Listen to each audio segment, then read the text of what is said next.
राधे राधे आप सभी को गुड मॉर्निंग। नमस्ते।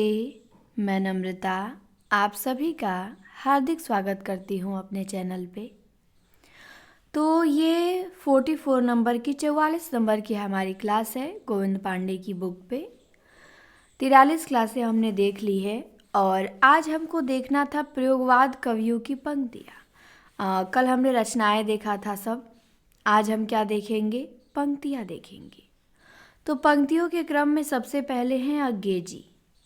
हम देखेंगे अज्ञे जी की पंक्ति। तो इनकी पहली पंक्ति देखिए क्या दिया है। दिया है, वही परिचित दो आंखें ही हैं चीर माध्यम, सब आंखों से सब दर्दों से मेरे लिए परिचय का। तो अज्ञे लिखते हैं कि वही परिचित दो आंखें ही हैं चीर माध्यम, सब आंखों से सब दर्दों से मेरे लिए परिचय का। फिर दूसरा क्या है? यह दीप अकेला स्नेह भरा है गर्व भरा मदमाता, पर इसको भी पंक्ति दे दो। तो आगे लिखते हैं कि यह दीप अकेला स्नेह भरा है गर्व भरा मदमाता, पर इसको भी पंक्ति दे दो। अज्ञे जी की दो पंक्तियां हमने देखी। इनकी सारी पंक्तियां महत्वपूर्ण है, वेरी इंपॉर्टेंट। इनकी एक भी पंक्ति को आप छोड़ नहीं सकते हैं, ना कह सकते हैं कि इसे मत याद करिए। अज्ञे प्रवर्तक हैं, अज्ञे अगुआ कवि हैं प्रयोगवाद के, तो इनकी कोई भी पंक्ति आपसे पूछी जा सकती है। तीसरा देखिए, तीसरा पंक्ति है इनकी, किंतु हम हैं द्वीप हम धारा नहीं है, स्थिर समर्पण है हमारा, हम सदा से द्वीप हैं स्रोत स्विनी के।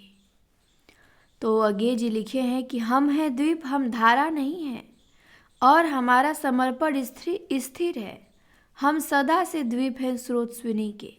तो हम हैं द्वीप हम धारा नहीं, ये किसकी पंक्ति है? अज्ञे की है। चौथी पंक्ति देखिए, चौथी है, हम निहारते रूप कांच के पीछे हाफ रही है मछली।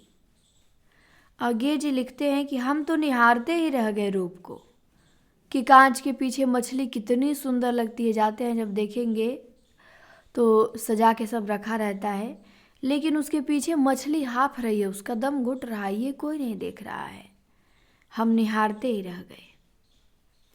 फिर पांचवा पंक्ति देखिए इनकी।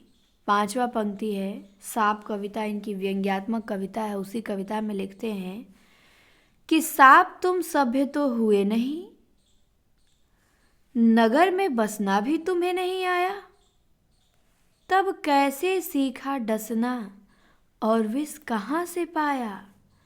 कहते हैं कि तुम सभ्य तो हुए नहीं हो, नगर में तुमको बसना भी नहीं आया है, तब कहाँ से तुमने ये विष और डसना सीख लिया, जब तुम नगर में बसे ही नहीं हो। तो 6 नंबर की पंक्ति देखे हैं अज्ञे की। 6 नंबर की इनकी पंक्ति है कि भोर का बावरा अहेरी पहले बिछाता है आलोक की लाल लाल कनिया। तो बावरा अहेरी इनकी रचना है, तो उसी से पकड़ में आ जाएगी कि भोर का बावरा अहेरी पहले बिछाता है आलोक की लाल लाल कनिया। 7वीं पंक्ति है अज्ञे जी की, मौन भी अभिव्यंजना है, जितना तुम्हारा सच है उतना ही कहो। तो क्या कहते हैं अज्ञे कि मौन भी अभिव्यंजना है, पर जितना तुम्हारा सच है उतना ही कहो, उससे अधिक नहीं कहो। तो कौन कहता है? अज्ञे जी कहते हैं। 8वां देखिए, 8 नंबर की इनकी पंक्ति। 8 नंबर में लिखा है कि अगर मैं तुमको ललाती सांझ के नभ की अकेली तारिका अब नहीं कहता। क्यों नहीं कहता? क्योंकि ये उपमान मैले हो गए हैं और देवता इन प्रतीकों के कर गए हैं कूच। तो ये दोनों पंक्ति पूछी जा सकती है, एक ही कविता की पंक्तियाँ हैं। अगर मैं तुमको ललाती साज के नभ की अकेली तारिका अब नहीं कहता। क्यों? क्योंकि ये उपमान अब मैले हो गए हैं, देवता इन प्रतीकों का इतना प्रयोग कर गए हैं कि कूच कर दिए हैं उसका। तो इसीलिए अब मैं इन प्रतीकों का प्रयोग ना करूँगा, तुम नाराज मत होना। 9 नंबर में देखिए पंक्ति क्या है। मूत्र सिंचित मृत्तिका के वृत्त में 3 टांगों पर खड़ा नतग्रीव धैर्य धन गदहा। तो आगे की पंक्ति है, मूत्र सिंचित मृत्तिका के वृत्त में 3 टांगों पे खड़ा नतग्रीव धैर्य धन गदहा। 10वीं पंक्ति देखिए। 10वीं क्या है, यह अनुभव अद्वितीय जो केवल मैंने जिया सब तुम्हें दिया। तो ये भी आगे जी का है कि यह अनुभव अद्वितीय है जो केवल मैंने जिया बाकी सब तुम्हें दिया। तो ये भी बड़ी अच्छी पंक्ति है इनकी, इसे आप लोग ध्यान देंगे। यह अनुभव अद्वितीय जो केवल मैंने जिया सब तुम्हें दिया, आगे जी की है। 11 नंबर की पंक्ति देखिए इनकी। आह मेरा श्वास है उत्तप्त, धमनियों में उमड़ आई है लहू की धार, प्यार है अभिशप्त तुम कहाँ हो नारी। तो ये आगे कहते हैं, नारी को खोज रहे हैं, कहते हैं कि मेरा श्वास उत्तप्त है और धमनियों में लहू की धार उमड़ आई है, मेरा प्यार भी अभिशप्त है, पर तुम कहाँ हो नारी, तुम कहाँ हो। कौन कहता है, आगे कहते हैं। अब आते हैं 12 नंबर। 12 में आपको बताना नहीं, ये पंक्ति है कि अहम अंतर गुहावासी स्वरती क्या मैं चिन्हता कोई न दूजी राह। तो अहम अंतर गुहावासी स्वरती क्या मैं चिन्हता कोई न दूजी राह। फिर 13वीं पंक्ति आगे की देखिए।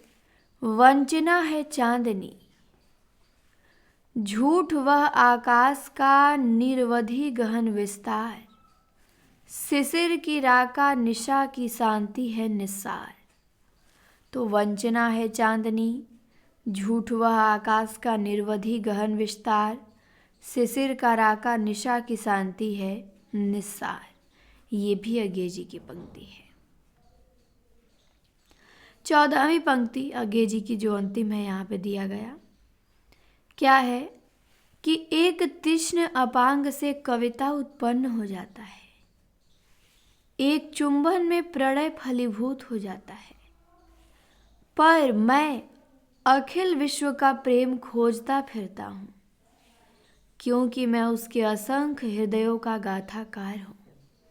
तो ये भी बड़ी अच्छी पंक्ति है आगे की कि एक तीक्ष्ण अपांग से कविता उत्पन्न हो जाती है, एक चुंबन से प्रणय फलीभूत हो जाता है, पर मैं अखिल विश्व का प्रेम खोजता फिरता हूँ, क्योंकि मैं उसके असंख्य हृदयों का गाथाकार हूँ। तो ये आगे जी की हमने 14 पंक्तियाँ देखी। पंक्तियाँ आपको याद होनी चाहिए, इनकी सभी कोई भी पूछी जा सकती है। वही परिचित 2 आँखें, यह दीप अकेला, किंतु हम है द्वीप, हाँफ रही है मछली, सांप तुम सभ्य हुए तो नहीं, भोर का बावरा हेरी, मौन भी अभिव्यंजना है, अगर मैं तुमको ललाती साज के नभ की तारिका नहीं कहता, मूत्र सिंचित मृत्तिका के वृत्त में, यह अनुभव अद्वितीय, आह मेरा श्वास है उत्तप्त, अहम अंतर गुहावासी, वंचना है चांदनी, एक तीक्ष्ण अपंग से कविता उत्पन्न हो जाता है। तो ये हमने 14 पंक्तियाँ इनकी इस प्रकार देखी। अगले कवि हैं हमारे मुक्तिबोध। हम मुक्तिबोध की पंक्ति देखेंगे। इनकी भी पंक्तियाँ बड़ी महत्वपूर्ण हैं, नेट में तो हमेशा पूछी जाती हैं। पहली पंक्ति देखिए। हर एक छाती में आत्म अधीरा है, प्रत्येक सुस्मित में विमल सदा नीरा है, मुझे भ्रम होता है कि प्रत्येक वाणी में महाकाव्य पीड़ा है। तो ये मुक्तिबोध की पंक्ति है कि हर एक छाती में आत्म अधीरा है, प्रत्येक सुस्मित में विमल सदा नीरा है, मुझे भ्रम होता है कि प्रत्येक वाणी में महाकाव्य पीड़ा है। तो बड़ी अच्छी और इम्पोर्टेंट पंक्ति है। अब इनकी पंक्तियाँ दी गई है अंधेरे में से दूसरी पंक्ति। अंधेरे में इनकी लंबी कविता है, उसी में इनकी पंक्ति है। कहते हैं, ओ मेरे आदर्शवादी मन, ओ मेरे सिद्धांतवादी मन, उदरम भरी अनात्म बन गए और भूतों की शादी में कनात से तन गए। तो ये इनकी पंक्ति है, ओ मेरे आदर्शवादी मन, ओ मेरे सिद्धांतवादी मन। फिर तीसरी पंक्ति ये भी है अंधेरे में से। क्या लिखते हैं मुक्तिबोध? लिखते हैं कि बहुत बहुत ज़्यादा लिया, दिया बहुत बहुत कम, मर गया देश, अरे जीवित रह गए तुम। तो मुक्तिबोध कहते हैं कि बहुत बहुत ज़्यादा लिया और दिया बहुत बहुत कम, अब मर गया देश पर जीवित रह गए तुम। चौथी पंक्ति लिखे हैं कि अब अभिव्यक्ति के सारे खतरे उठाने ही होंगे, तोड़ने होंगे मठ और गढ़ सभी। कौन कहता है? मुक्तिबोध कहते हैं कि अब अभिव्यक्ति के सारे खतरे क्या करने होंगे? उठाने ही होंगे और तोड़ने होंगे मठ और गढ़ सभी। पांचवी पंक्ति देखिए। पांचवी पंक्ति है कि कविता कहने की आदत नहीं, पर कह दूं वर्तमान समाज चल नहीं सकता और पूंजी से जुड़ा हुआ हृदय बदल नहीं सकता।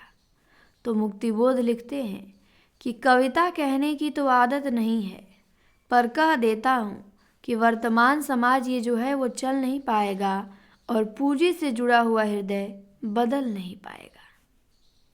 6 नंबर की पंक्ति देखिए। 6 नंबर में क्या लिखे हैं?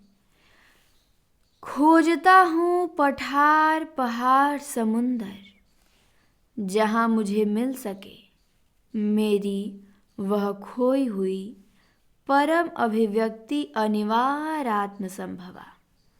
तो मुक्तिबोध लिखते हैं कि खोजता हूँ पठार पहाड़ समुंदर, जहाँ मुझे मिल सके मेरी वह खोई हुई परम अभिव्यक्ति अनिवार्य आत्मसंभवा।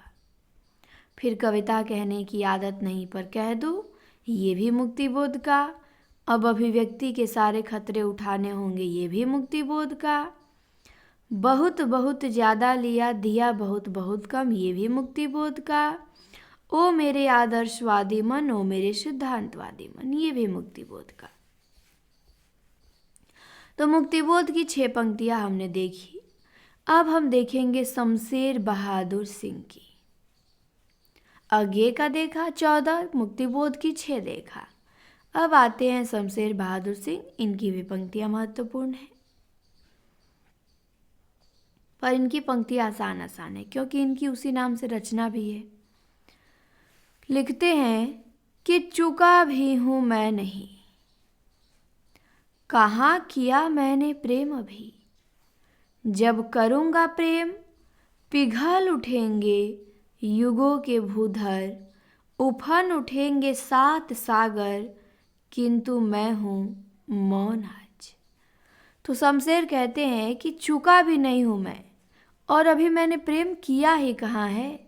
जब करूँगा तो पिघल उठेंगे युगों के भूधर और उफन उठेंगे 7 सागर, किंतु मैं हूँ मौन आज।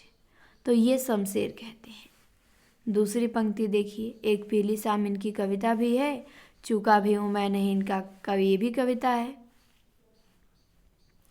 तो दूसरी है, एक पीली शाम पतझड़ का जरा अटका हुआ पत्ता।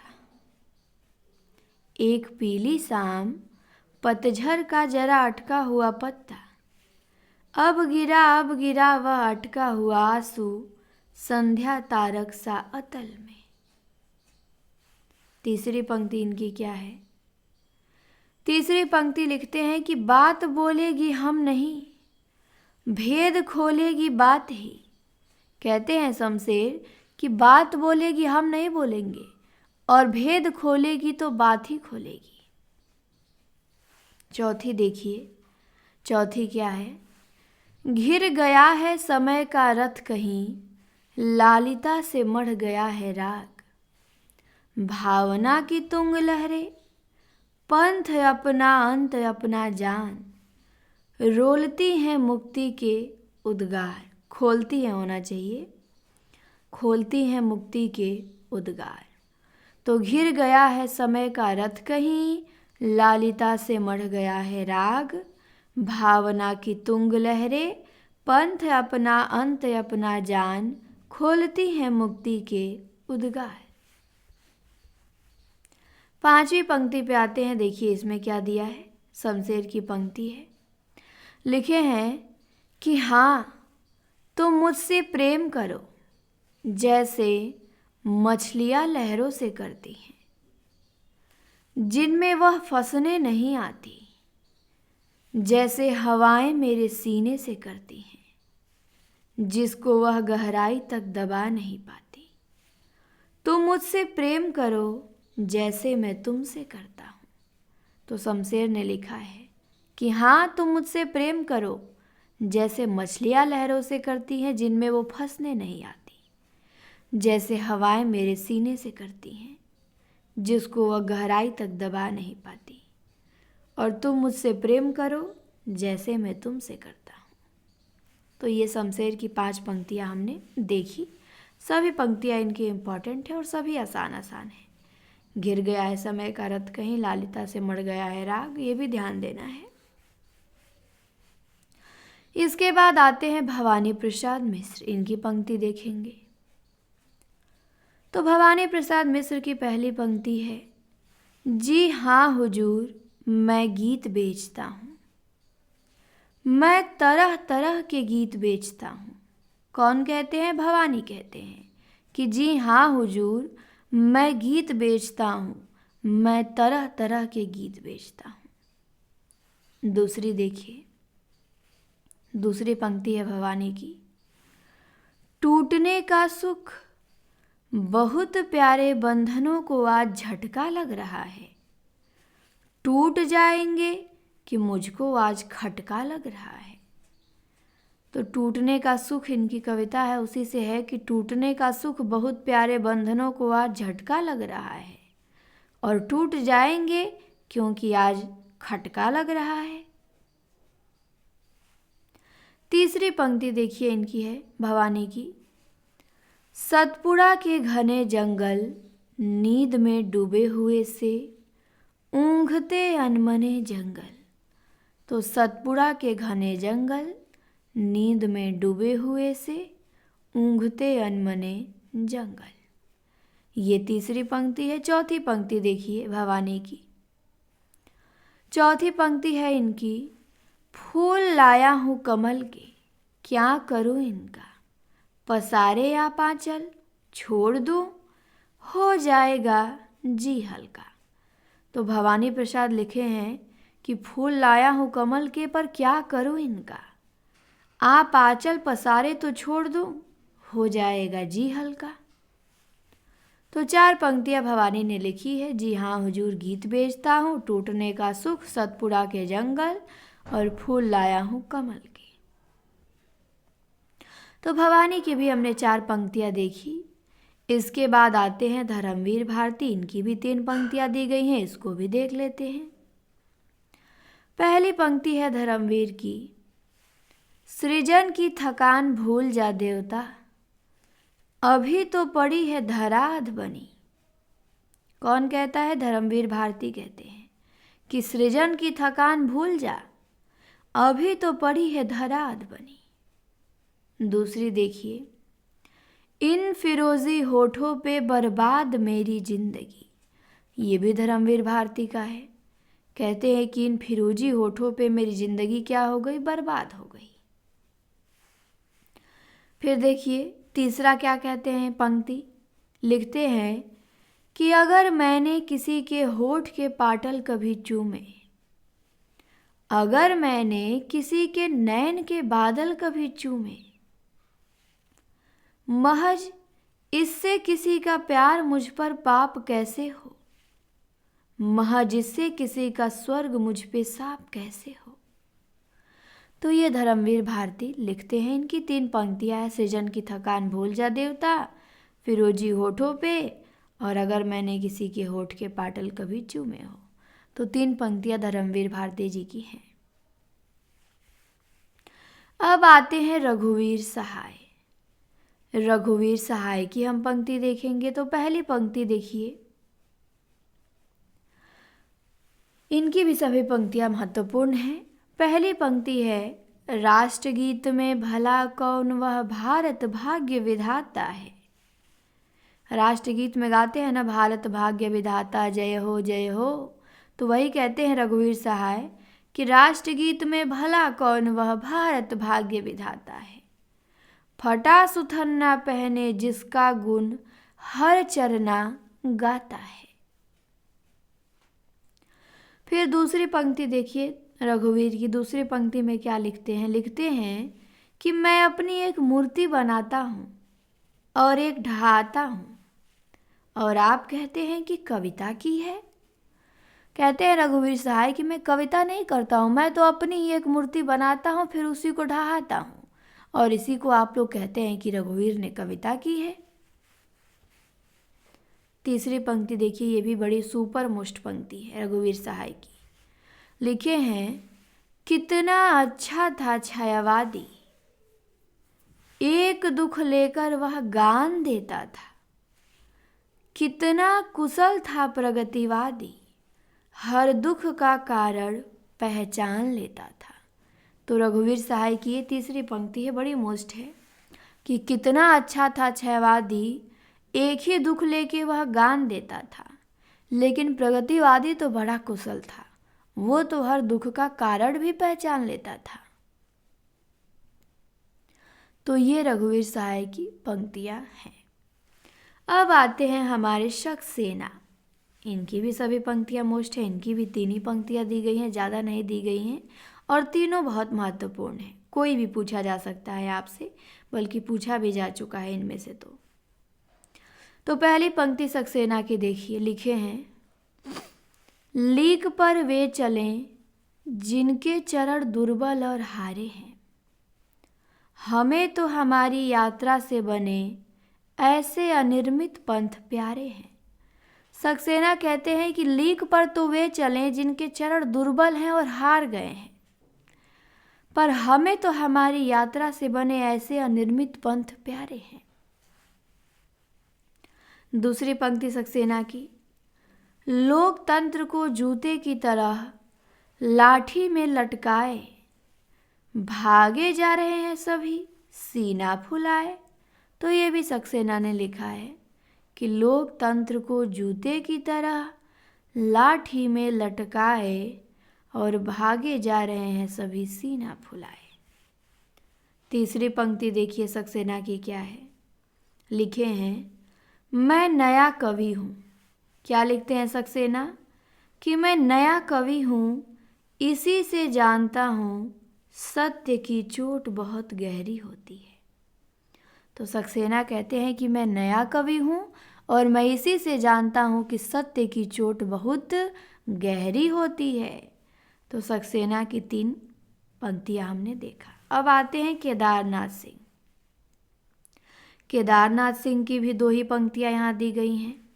पहली पंक्ति शुक्ल जी की मूछे वाली, लिखते हैं कि मैंने जब भी सोचा मुझे रामचंद्र शुक्ल की मूछें याद आई, मूछों में दबी बारीक सी हंसी, हंसी के पीछे कविता का राज और कविता के राज पे हंसती हुई मूछें। तो मैंने जब भी सोचा मुझे रामचंद्र शुक्ल की मूछें याद आई। किसको? केदारनाथ सिंह को। फिर दूसरी पंक्ति देखिए क्या कहते हैं, ये कहते हैं कि मैं पूरी ताकत के साथ शब्दों को फेंकना चाहता हूँ। कहते हैं मैं पूरी ताकत के साथ शब्दों को फेंकना चाहता हूँ, यह जानते हुए कि आदमी का मेरे फेंकने से कुछ नहीं होने वाला है, फिर भी मैं फेंकना चाहता हूँ। तो केदारनाथ सिंह की 2 पंक्तियाँ दोनों बड़ी महत्वपूर्ण थी। तो इस प्रकार हमने प्रयोगवाद के कवियों की पंक्तियाँ क्या की? कंप्लीट की। अब समकालीन जो कवि हैं उनकी कुछ महत्वपूर्ण पंक्तियाँ हैं, हम उनको देखेंगे। जैसे दुष्यंत कुमार हैं, तो उनकी 3 पंक्तियाँ दी गई हैं, तीनों बहुत अच्छी अच्छी पंक्तियाँ हैं, फेमस हैं। तो दुष्यंत कुमार की पहली पंक्ति देखिए। कहाँ तो तय था चिरागा हर एक घर के लिए, कहाँ चिराग मयस्सर नहीं शहर के लिए। तो दुष्यंत लिखे हैं कि कहाँ तो तय था चिरागा हर एक घर के लिए, और कहाँ चिराग मयस्सर नहीं शहर के लिए। दूसरी है, हो गई है पीर पर्वत सी पिघलनी चाहिए, इस हिमालय से कोई गंगा निकलनी चाहिए। सिर्फ हंगामा खड़ा करना मेरा मकसद नहीं, मेरी कोशिश है कि ये सूरत बदलनी चाहिए। तो दुष्यंत कुमार की ये भी पंक्ति दूसरी वाली अच्छी है। तीसरी देखिए। मत कहो आकाश में कोहरा घना है, मत कहो कि आकाश में कोहरा घना है, यह तो किसी की व्यक्तिगत आलोचना है। तो 3 पंक्तियां हमने दुष्यंत कुमार की देखी। पहली है, कहाँ तो तय था चिरागा हर एक घर के लिए, हो गई है पीर पर्वत सी पिघलनी चाहिए, मत कहो आकाश में कोहरा घना है। अब आते हैं सुदामा पांडे धूमिल। धूमिल की पंक्ति हम देखेंगे। पहली पंक्ति देखिए। धूमिल लिखते हैं कि यह जनतंत्र जिसकी रोज सैकड़ों बार हत्या होती है और हर बार वह भेड़ियों की जुबान पे जिंदा है। कहते हैं धूमिल कि ये जो जनतंत्र है इसकी रोज सैकड़ों बार हत्या होती है और हर बार वह भेड़िए की जुबान पे जिंदा है। दूसरी पंक्ति देखिए धूमिल की। लिखे हैं कि अपने यहाँ संसद तेली की वह घानी है, जिसमें आधा तेल है और आधा पानी है। तो अपने यहाँ संसद क्या है? तेली की वह घानी है जिसमें आधा तेल है और आधा पानी है। तीसरी पंक्ति देखते हैं धूमिल का। इसमें क्या लिखे हैं धूमिल? तो लिखे हैं कि भूख से रिरियाती हुई हथेली का नाम दया है और भूख से तनी हुई मुट्ठी का नाम नक्सलवाड़ी है। तो धूमिल की पंक्ति है तीसरी कि भूख से रिरियाती हुई हथेली का नाम क्या है? दया है, और भूख से तनी हुई मुट्ठी का नाम नक्सलवाड़ी है। चौथी पंक्ति देखिए धूमिल का। लिखे हैं धूमिल कि हाँ हाँ मैं कवि हूँ, कवि यानी भाषा में भदेश हूँ। तो कौन लिखता है? धूमिल लिखते हैं। कहते हैं हाँ हाँ भाई मैं कवि हूँ, और कवि यानी भाषा में भदेश हूँ। फिर आगे देखिए आगे क्या है। लिखते हैं धूमिल, अगली पंक्ति इनकी 5वीं नंबर की है कि कविता भाषा में आदमी होने की तमीज है। कौन कहता है? तो धूमिल कहते हैं। कहते हैं कविता क्या है? तो कविता जो है वो भाषा में आदमी होने की तमीज है। 6 नंबर पे आइए। 6 नंबर में देखिए क्या दिया है। 6 नंबर में धूमिल लिखे हैं कि भाषा उस तिकड़मी दरिंदे की कौर है जो सड़क पे और है। तो ये धूमिल ने लिखा है कि भाषा उस तिकड़मी दरिंदे की कौर है जो सड़क पे और है। 7वां क्या है? लिखे हैं कि क्रांति यहाँ के असंगत लोगों के लिए किसी अबोध बच्चों के हाथों की जूजी है। तो कहते हैं कि क्रांति यहाँ के असंगत लोगों के लिए तो अबोध बालक के हाथों की जूजी की तरह है। फिर 8वीं पंक्ति धूमिल लिखते हैं कि एक सही कविता पहले एक सार्थक वक्तव्य होती है। तो धूमिल की सारी पंक्तियां महत्वपूर्ण हैं। इनकी भाषा ही अलग है, पहचान जाएंगे आप इनको कि एक सही कविता पहले एक सार्थक वक्तव्य होती है। फिर 9वीं पंक्ति देखिए क्या है। लिखे हैं कि कविता शब्दों की अदालत में अपराधियों के कटघरे में खड़े एक निर्दोष आदमी का हलफनामा है। क्या है कविता? तो कविता शब्दों की अदालत में अपराधियों के कटघरे में खड़े एक निर्दोष आदमी का हलफनामा है। 10वीं क्या है? अब उसे मालूम है कि कविता घेराव में किसी बौखलाए हुए आदमी का संक्षिप्त एकालाप है। तो धूमिल कहते हैं कि कविता क्या है? किसी बौखलाए हुए आदमी का संक्षिप्त एकालाप है। 11 नंबर का देखिए धूमिल की पंक्ति। धूमिल ने लिखा है कि जिस पर कोई नहीं खाना चाहता, आज़ादी एक जूठी थाली है। तो आज़ादी क्या है? एक जूठी थाली है जिस पे कोई खाना नहीं चाहता। तो ये सुदामा पांडे धूमिल की बड़ी अच्छी पंक्ति है, पूछी गई है। 12वीं है कि नंगापन अंधापन होने के खिलाफ एक सख्त कार्यवाही है। तो धूमिल ने लिखा है कि नंगापन क्या है? तो नंगापन अंधापन होने के खिलाफ एक सख्त क्या है? कार्यवाही है। अब 13वीं पंक्ति धूमिल की है। 13 में क्या लिखे हैं कि दरअसल अपने यहाँ जनतंत्र एक ऐसा तमाशा है जिसकी जान मदारी की भाषा है। तो जनतंत्र क्या है?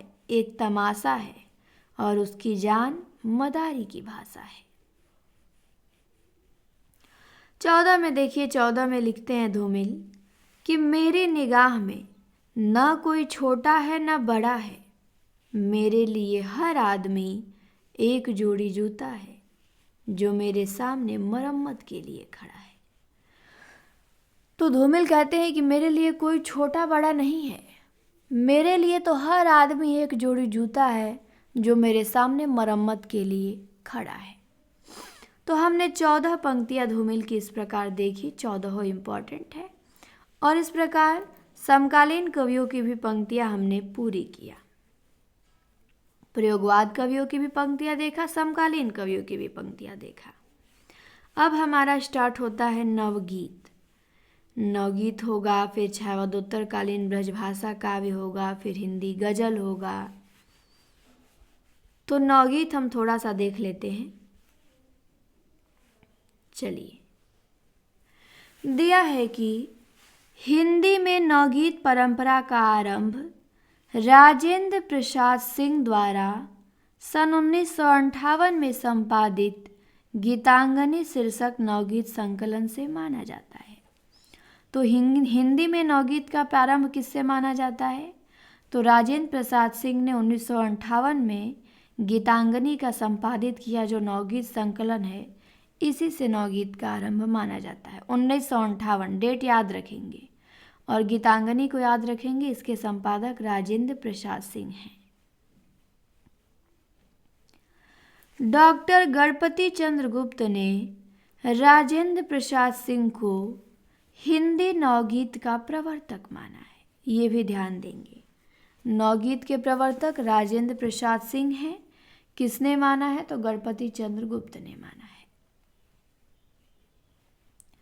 अब विद्वानों की दृष्टि में नवगीत क्या है, नवगीत का अर्थ हम देखेंगे, ठीक, कि वो क्या परिभाषा दिए हैं। तो चलिए देखते हैं। वीरेंद्र मिश्र हैं, क्या कहते हैं ये? तो ये कहते हैं कि नवगीत आस्थाशील अनुभूतियों का निर्बंध समवेत स्वर है। वीरेंद्र मिश्र कहते हैं कि नवगीत आस्थाशील अनुभूतियों का निर्बंध समवेत स्वर है। फिर उमाकांत मालवीय हैं, ये क्या कहते हैं? ये कहते हैं कि नवगीत काव्य जगत में व्याप्त अराजकता के मध्य मर्यादा का जय घोष है। तो मालवीय जी कहते हैं कि नवगीत जो है वो काव्य जगत में व्याप्त अराजकता के मध्य मर्यादा का जय घोष है। रविंद्र भ्रमर हैं।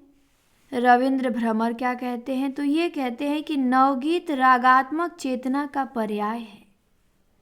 क्या है नवगीत? तो रागात्मक चेतना का पर्याय है। माहेश्वर तिवारी हैं, ये क्या कहते हैं? तो ये कहते हैं कि नवगीत अपने समय की आधुनिकता बोध से संपन्न समाज संपृक्त छांदसिक रचना है। तो ये सब परिभाषा आपको याद करने की जरूरत नहीं है, ये सब नहीं पूछा जाएगा, ना पूछा गया है कभी, बस पढ़ लेना है इस परिभाषाओं को। कृष्ण तिवारी हैं, ये कहते हैं कि नवगीत हिंदी कविता की खोई हुई अस्मिता की तलाश है। और सोम ठाकुर हैं, ये क्या कहते हैं? ये कहते हैं कि नवगीत सामाजिक पलायन के विरुद्ध है। वह व्यवस्था से जूझता हुआ भीड़ की तरह हर इकाई को सुनता है और उसकी आवाज पे पूरे दायित्व के साथ क्रियाशील रहता है। तो ये परिभाषा हो गई नवगीत की। आपको बस ये ध्यान देना है, नवगीत के प्रवर्तक राजेंद्र प्रसाद सिंह है, 1958 में गीतांजलि का संपादन करके किए। आगे चलिए, अब रचनाएं ध्यान देनी है। तो अब हम देखेंगे हिंदी के प्रमुख नवगीतकार और उनका नवगीत संकलन जो कि निम्न है। तो पहले नवगीतकार हैं डॉक्टर शंभुनाथ सिंह। इनके 7 नवगीत संकलन हैं, 7 रचनाएं हैं, तो उनको देखिए। शंभुनाथ सिंह की पहली रचना है रूप रश्मि, दूसरा है छायालोक, तीसरा है मनवंतर, चौथा है उदयाचल, पांचवा है दिवालोक, छठवां है समय की शिला पे और 7वां है जहां दर्द नीला है। तो शंभुनाथ की 7 रचनाएं रूप रश्मि, छायालोक, मनवंतर, उदयाचल, दिवालोक, समय की शिला पे और दर्द जहां नीला है। 7 महत्वपूर्ण है, ध्यान देंगे। सबसे महत्वपूर्ण है जहां दर्द नीला है, पूछा जा चुका है। समय की शिला पे भी मोस्ट है, मनवंतर भी मोस्ट है। ये तीनों तो मोस्ट हैं, बाकी सब इम्पोर्टेंट हैं। वीरेंद्र मिश्र का देखिए, ये 3 लिखे हैं नवगीत संकलन। कौन कौन सा है इनका? तो इनका है गीतम, लेखनी बेला, अविराम चल मधुवंती। तो वीरेंद्र मिश्र ने 3 लिखा है, गीतम लिखा है, लेखनी बेला लिखा है, अविराम चल मधुवंती लिखा है। अब आते हैं नीरज। नीरज हैं तो इनकी रचना 13 दी गई हैं। कौन? तो पहला तो संघर्ष है, अंतर्ध्वनि है, विभावरी है, प्राणगीत है, दर्द दिया है, बादर बरस गयो, नीरज की पाती, नदी किनारे, दो गीत, आशावरी, लहर पुकारे, मुक्तकी, गीत भी अगीत भी। तो नीरज का आपको ध्यान देना है, सब नहीं ध्यान देना है। इनकी रचना आपको ध्यान देनी है, लहर पुकारे, दर्द दिया है और बादर बरस गयो। केवल 3 रचना नीरज की आपको ध्यान देनी है, दर्द दिया, बादर बरस गयो और लहर पुकारे। ठीक। अब है रामनाथ अवस्थी। रामनाथ अवस्थी की रचना देख लेते हैं। पहली रचना है इनकी आग और पराग। क्या है? आग और पराग है। रामनाथ अवस्थी का तो एक ही रचना है, ध्यान देंगे, आग और पराग। रामअवतार त्यागी का है नया खून, 8वां स्वर। गुलाब और बुलबुल वन, गाता हुआ दर्द, तो नहीं पूछेगा इनका। रामानंद दोषी का है गीले पंख, इनका भी नहीं पूछेगा। बाल स्वरूप राही का है मेरा रूप तुम्हारा दर्पण, जो नितांत मेरी है, इनका भी नहीं पूछेगा। रविंद्र भ्रमर का है रविंद्र भ्रमर के गीत, तो ये तो नहीं पूछेगा। लेकिन इनका सोन मछली मन बसी, ये वाला रविंद्र भ्रमर का पूछेगा आपसे। सोन मछली मन बसी नेट में आ भी चुका है, रविंद्र भ्रमर। और बाल स्वरूप राय का आप मेरा रूप तुम्हारा दर्पण ध्यान दे सकते हैं अगर चाहे तो। चलिए, इसके बाद आते हैं राजेंद्र प्रसाद सिंह, जो नवगीत के प्रवर्तक हैं। तो इनका क्या है? भूमिका है, दिग्वधू है, संजीवनी कहाँ, आओ खुली बयार, भरी सड़क पे, गरज आधी रात का। तो राजेंद्र प्रसाद सिंह का आपको ध्यान देना है आओ खुली बयार, भरी सड़क पे और गरज आधी रात को। 3 रचनाएं राजेंद्र प्रसाद सिंह की आपको ध्यान देना है। आओ खुली बयार, भरी सड़क पे, गरज आधी रात का। इसके बाद आते हैं उमाकांत मालवीय, इनकी 2 रचनाएं हैं, मेहंदी और महावर, सुबह रक्त पलाश की। उमाकांत मालवीय की कितनी रचनाएं? 2 रचनाएं हैं केवल, मेहंदी और महावर, सुबह रक्त पलाश की। तो इनकी दोनों रचनाएं मोस्ट है, इंपॉर्टेंट हैं दोनों, सुबह रक्त पलाश की और मेहंदी और महावर, दोनों महत्वपूर्ण हैं, दोनों का ध्यान देंगे। ठाकुर प्रसाद सिंह है, इन्होंने लिखा है वंशी और मादल। क्या लिखते हैं ठाकुर प्रसाद सिंह? ये लिखे हैं वंशी और मादल। तो बड़ी इंपॉर्टेंट रचना है, इनकी ध्यान देंगे।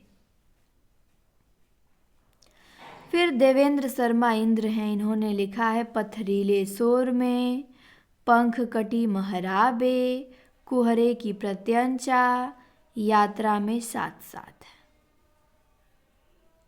तो देवेंद्र शर्मा इंद्र की उतनी इंपॉर्टेंट रचनाएं नहीं हैं। अब कुंवर बेचैन है, कुंवर बेचैन की देखिए 4 रचनाएं दी गई हैं। कौन कौन सी? तो पिन बहुत सारे, भीतर सांकल बाहर सांकल, सामियाने कांच के, महावर इंतजारों का। 4 रचना है कुंवर बेचैन की। पिन बहुत सारे, भीतर सांकल बाहर सांकल, सामियाने कांच के, महावर इंतजारों का। अब आते हैं रमेश रंजक। तो कुंवर बेचैन की 4 रचनाएं आपको ध्यान देनी है।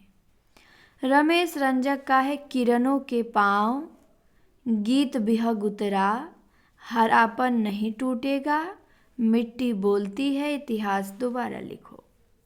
तो रमेश रंजक का है किरणों के पाँव, गीत बिहग उतरा, हरापन नहीं टूटेगा, मिट्टी बोलती है, इतिहास दोबारा लिखो। तो रमेश रंजक का आपको किरणों के पाँव ध्यान देना है और इतिहास दोबारा लिखो, 2 रचनाएं केवल ध्यान देनी है। और एक मिट्टी बोलती है, ये भी ध्यान दे सकते हैं। 3 रचनाएं रमेश रंजक की। और कुंवर बेचैन की तो आपको सारी याद रखनी है। पिन बहुत सारे, भीतर साकल बाहर साकल, सामियाने कांच के, महावर इंतजारों का। नईम की रचना एक ही दी गई है, पथराई आंखें। क्या है? पथराई आंखें। तो इसको तो आप लोग याद कर लीजिएगा, एक ही रचना है इनकी। प्यासी पथराई आंखें नागार्जुन की है और पथराई आंखें नईम की है। तो इसे आप लोगों को ध्यान देना है, नईम की रचना है पथराई आंखें। माहेश्वर तिवारी की भी एक रचना है, हर सिंगार कोई तो हो। तो ये भी याद कर लीजिएगा, हर सिंगार कोई तो हो, माहेश्वर तिवारी। फिर नचिकेता है, नचिकेता की 2 रचनाएं हैं। एक तो है आदम कद खबरे और एक है सुलगते पसीने। तो इनका भी दोनों, आदम कद खबरे तो मोस्ट है, ये है सुलगते पसीने भी ध्यान दे लीजिएगा। तो नचिकेता का आदम कद खबरे और सुलगते पसीने। बुद्धिनाथ मिश्र का है जाल फेंक रे मछेरे। तो ये नहीं पूछा जाएगा, जाल फेंक रे मछेरे। अब देखिए आगे क्या दिया है। दिया है कि डॉक्टर शंभुनाथ सिंह ने नवगीत दशक 1, 2, 3 शीर्षक से विभिन्न गीतकारों के गीतों का संकलन किया है। तो प्रश्न बनता है नवगीत दशक के संपादक कौन हैं? तो शंभुनाथ सिंह हैं। फिर है कि डॉक्टर चंद्रदेव सिंह ने 5 जोड़ बांसुरी शीर्षक नवगीत संकलन का संपादन किया। तो 5 जोड़ बांसुरी चंद्रदेव सिंह का ध्यान देंगे और नवगीत दशक शंभुनाथ सिंह का और 5 जोड़ बांसुरी चंद्रदेव सिंह का। ओके, तो इस प्रकार हमने नवगीत को भी समाप्त कर लिया। अब आता है छायावादोत्तर कालीन ब्रजभाषा काव्य। इसके बाद आ जाएगा हिंदी गजल। तो अच्छा बात उत्तरकालीन ब्रजभाषा काव्य भी देख लेते हैं, थोड़ा सा ही है, उसके बाद गजल पे रोक देंगे। तो इसमें तो कवि हैं अमृतलाल चतुर्वेदी, जिन्होंने लिखा है श्याम संदेशो गालिब अमृत। बलदेव प्रसाद मिश्र हैं, जिन्होंने श्रृंगार शतक, वैराग्य शतक, श्याम शतक लिखा है। तो नहीं पूछेगा, ठीक। इन दोनों में से अमृतलाल, बलदेव प्रसाद में से किसी की रचना नहीं पूछेगा, तो आपको ध्यान नहीं देना है। डॉक्टर रसाल हैं, इनका है अजसमोचन, रसाल मंजरी, उद्धव शतक। तो रसाल का उद्धव शतक ध्यान देना है कि उद्धव शतक रत्नाकर का भी है और रमाशंकर शुक्ल रसाल का भी है, ठीक। फेमस तो रत्नाकर वाला ही है, लेकिन रसाल का भी ब्रजभाषा काव्य है उद्धव शतक। तो ये आपको ध्यान देना है। हृषिकेश चतुर्वेदी का रामकृष्ण काव्य है, सेवकेंद्र त्रिपाठी का ब्रजवर्तिका है, लक्ष्मी नारायण सिंह का लंका दहन है, गोपाल प्रसाद व्यास का रंग जंग और व्यंग है, अखिलेश त्रिवेदी का गंगा लहरी है। तो ये सब आपको ध्यान नहीं देना है, बस आपको ध्यान देना है अजसमोचन और उद्धव शतक रसाल की रचनाएं हैं, बाकी किसी को ध्यान नहीं देना है, सब फालतू है। इसके बाद हम आ जाते हैं गज़ल पे।